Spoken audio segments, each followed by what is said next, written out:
ባለትዳር የምትወዱ ባለትዳር የምታገቡ ሰዎች በተለይ ልጅ ያለው የምታገቡ ሰዎች መና ናችሁ። እረፉ እረፉ።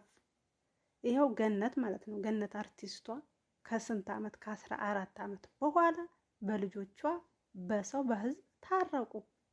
መቼም አንታረቅም ያሉት ማለት ነው። ስለዚህ የወለደ የልጅ አባት የሆነ ሚስቱን ፈቷታል፣ ሚስቱ አረብ ሀገር ሂዳለች ብላችሁ የምትንጠለጠሉ ሰዎች አርፋችሁ ቁጭ በሉ፣ አርፋችሁ ቁጭ በሉ።